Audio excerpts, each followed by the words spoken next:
Welcome to the Nation of You. I'm Tashi Jones. And before we talk about motherhood or identity or anything else that sounds like another thing to figure out, I want you to pause with me wherever you are right now. Maybe you're sitting in your car with your hands on your steering wheel, taking a few quiet minutes before you go back in.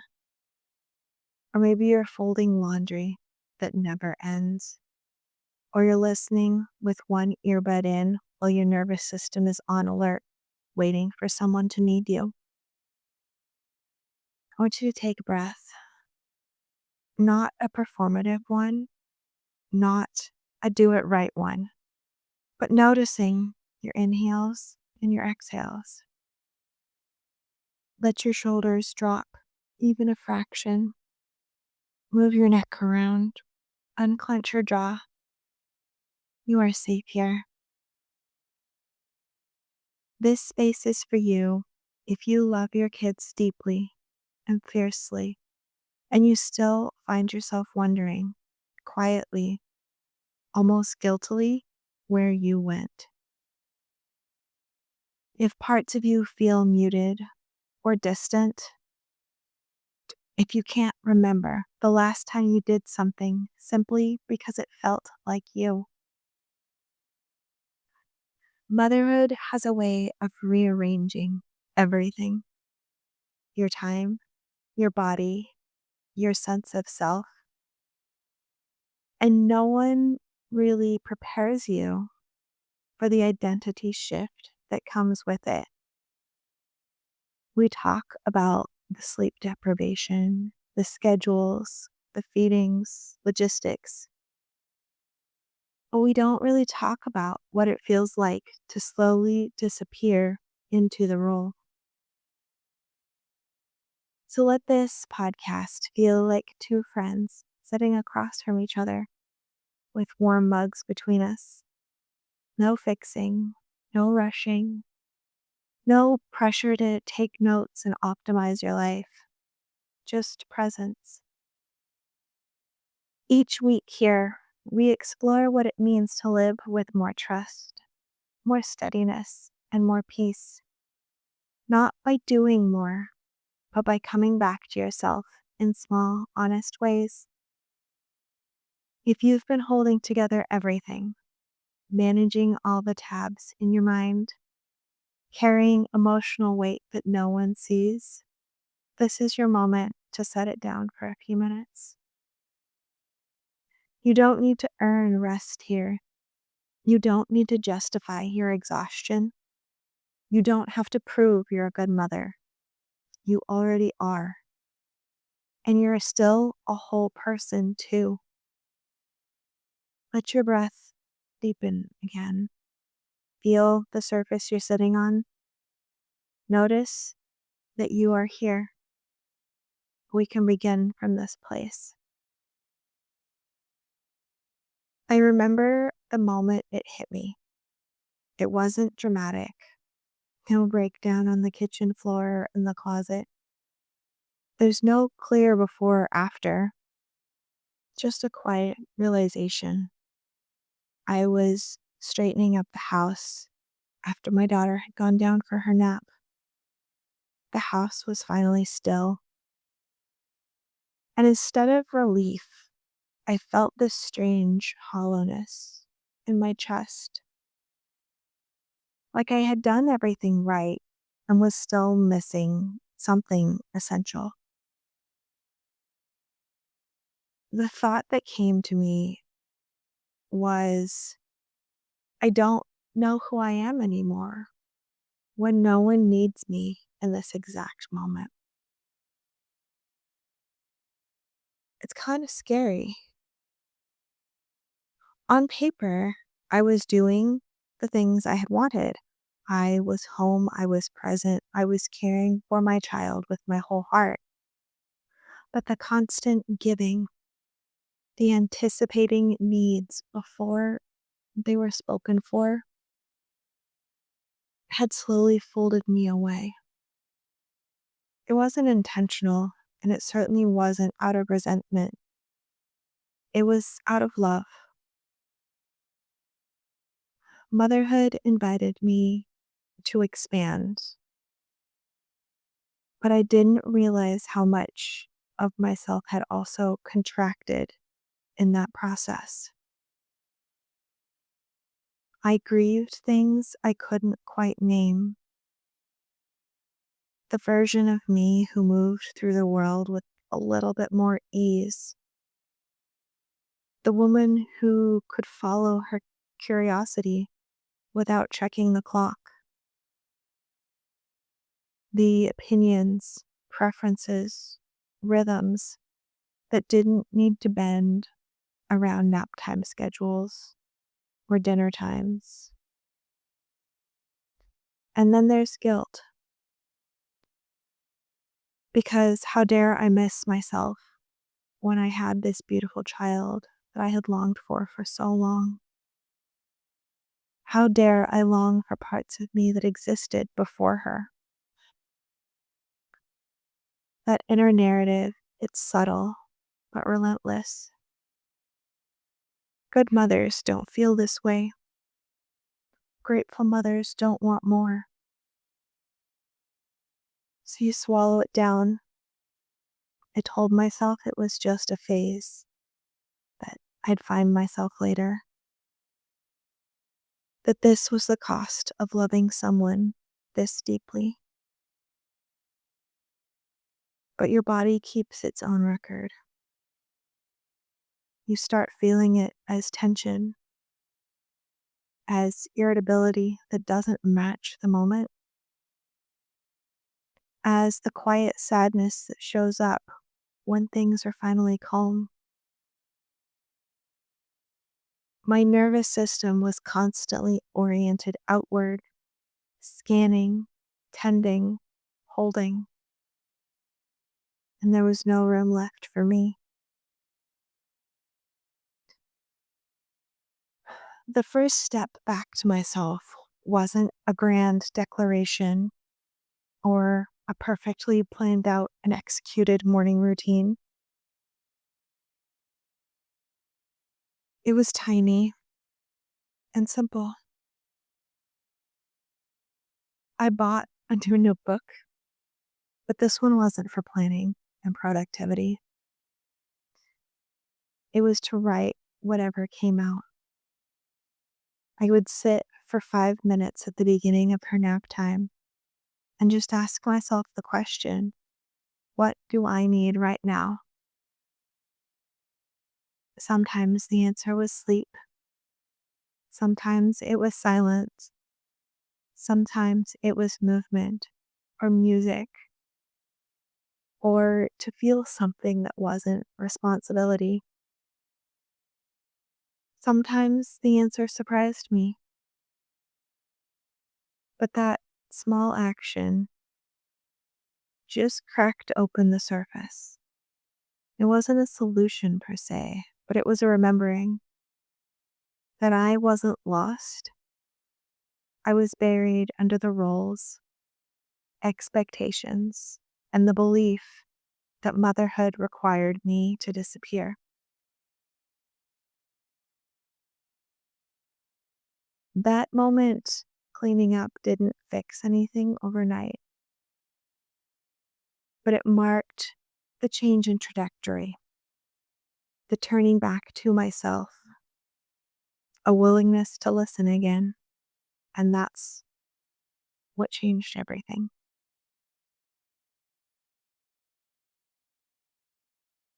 There's a reason identity feels so fragile in motherhood, and it's nothing to do with you doing something wrong. Motherhood is a full body initiation. It has you reorganize your time, your priorities, your nervous system, your very sense of self around another human being. The needs are constant, immediate, and quite often loud. And even when they're quiet, they're still there. right in the background of your awareness. So your attention moves outward and it stays there. That alone would be enough to create strain. But then we add in expectations. We layer on cultural traditions, internal expectations, the unspoken belief that a good mother is selfless, endlessly available, emotionally regulated at all times, grateful, fulfilled, complete, as if becoming a mother should erase the parts of you that existed before, as if love requires disappearance. Most of us never consciously decide to let ourselves go. It happens through 1,000 small moments. You skip a meal here, you hold your bladder, you ignore the ache in your shoulders, you put off the walk or the book you want to read, or you put down the quiet cup of coffee because someone else needs you more urgently. And over time, your inner world gets quiet. Not because it's gone, but because you stopped listening. What I see again and again in mothers is not selfishness or neglect of their children. It's neglect of themselves in the name of being good, of being needed, of being reliable, of being everything. Here's what you need to remember, and this is what changed things for me. A good mother is not the one who erases herself. A good mother is the whole one. And we are setting the example for the children we're raising. Wholeness doesn't mean balance in the way we've been sold it. It doesn't mean equal time for everything or perfectly protected self-care rituals. It means integration. It means allowing your identity to expand rather than collapse. Motherhood is a new layer, but it does not replace you. When we don't name this, when we don't give ourselves permission to grieve what's shifted and tend to what's missing, your body will step in. You feel it as resentment you don't want to admit, as numbness, as low grade anxiety that hums even on a good day. This is not a personal failure. It's a nervous system that's been oriented outward for too long without reciprocity. Reclaiming your identity doesn't start with finding yourself again in a dramatic way. It starts by letting yourself be a person again, not just a role, not a function, but a whole person. For me, that began with micro self care. And I don't mean bubble baths or spa days. I mean moments so small they don't really register as anything worth protecting. Something like standing outside barefoot for 2 minutes, feeling the temperature, listening to a song from when you were growing up and letting the memories wash over you, or drinking your coffee slowly instead of reheating it 3 times and gulping it down. It wasn't about indulgences, they were messages, signals to my body that I still existed. Your identity isn't built through grand gestures.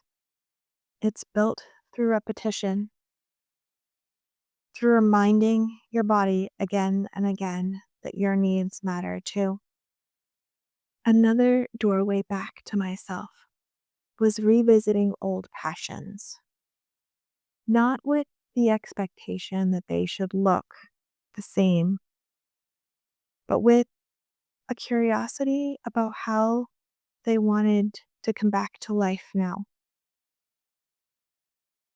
I used to love writing, and before motherhood, it was this expansive, unstructured, freeing feeling. But after becoming a mom, I told myself that there wasn't room for it, that it belonged to the past me. But your identity isn't frozen in time, it evolves. And when I let myself write again, even in small fragments, even imperfectly, it felt different, more grounded, more embodied, and less performative. It wasn't about becoming who I was before, but it was letting that part of me breathe inside of the life I had now. You don't need to resurrect who you were before to be whole again. You need to integrate the old things you loved into your new life. Journaling became a bit of that bridge for me, not the pretty aesthetic bullet journals that I had before, not all the fancy prompts designed to fix things, but just honest inquiry: who I am when I'm not needed, what lights me up now, even if it's just a little bit, what feels heavy that I've been pretending is fine. These are the questions that aren't meant to be answered once. They're meant to be lived with. Here's the nervous system piece that matters. When you constantly override your own needs, your system learns that you're not a safe place to land. It learns that connection means self abandonment and that care only flows one way. So when you start turning inward, it'll probably feel uncomfortable, maybe even threatening. You'll probably feel guilt, anxiety, resistance. That doesn't mean you're doing it wrong. It's your system adjusting to the new pattern. You can teach yourself that you can be both devoted and self honoring, that you can meet your child's needs without disappearing from your own life. This is the shift from self sacrifice to self searching. Self sacrifice says, I will give until there's nothing left. But self searching asks, what do I need in order to give from fullness? And eventually, with practice, integration becomes possible. Integration looks like letting your child see you rest, letting them see you say no, letting them witness you choosing yourself in small, grounded ways. Not as a lesson, but as a lived reality. Your children don't need martyrs, they need models of wholeness. There's another piece that often sits underneath the surface: fear. Fear that if you honor yourself, something will fall apart. Fear that your needs are too much. Fear that choosing yourself makes you selfish. But self trust is not built by ignoring yourself, it's built by listening and responding. Every time you notice a need and meet it, even imperfectly, you reinforce that new internal relationship. the one where you matter. This is where your support system should come in, because doing this alone is hard. Repatterning years of conditioning while actively mothering is not light work. You don't need another method or system to optimize motherhood. You need scaffolding that holds you while you remember who you are. That is why I think of this work not as self-care, but as self-return. Returning to your body, returning to your preferences, returning to the parts of you that were never meant to be sacrificed. You're not choosing between being a good mother and being yourself. You're learning how to be both. And that learning happens slowly and gently and in the middle of real life. It's not about fixing motherhood. It's about making room for you inside it. I want to offer you something simple here. Not another thing to get right, but a small place to begin. If you're up for it, grab a piece of paper or open a note on your phone. This isn't about journaling beautifully or finishing a page. It's about listening. I want you to write down 3 things that are just you. Not roles, not responsibilities, not what you do for other people, but just you. They could be small. This isn't about impressing yourself. The first time I did this, mine looked like, I like quiet mornings. I feel more like myself when I get outside. And I need more creative expression. That was it. There was no explanations, no fixing, just writing them down. And as you write yours, notice what happens in your body. Do you feel relief, resistance, emotions rising in your throat or your chest? Let it be there. You're not doing this to solve anything. You're doing it to reconnect. I want you to choose one personal need for this week. One. That's not a transformation. This isn't a lifestyle overhaul, but one need. Maybe it's rest, or movement, or silence. Maybe it's being seen. Ask yourself honestly, what do I need right now? Then make the smallest amount of space for it. Even 5 minutes counts. Saying no to something counts. Letting something be imperfect counts. This isn't selfish, it's relational. Every time you honor a need, you teach your nervous system that you are a safe place to land. You don't need permission. You don't need to earn it. Just notice, name, and respond. That's how self-trust is built. As we end today, I want to leave you with this thought. Your identity is not gone. It isn't something you misplaced or failed to protect. It didn't disappear the moment you became a mother. It layered, it deepened, and it asked to be held differently. You're not meant to choose between who you were and who you are now. You're meant to weave them together. There is room for devotion and desire, for responsibility and longing, for motherhood and you. If you take nothing else from this episode, let it be this. Wanting to feel like yourself again does not mean you love your child any less. It means you are listening to the part of you that knows you are still here. I'd love to hear from you. If it feels right, share the one just me thing that you named today. Or send this episode to a mom who needs permission to remember herself too. Next time, we'll gently explore something that often stops this work in its tracks: the tension between mom guilt and self priority, the fear that choosing yourself costs too much. For now, let yourself be exactly where you are. You're not behind, you're not failing, you are becoming.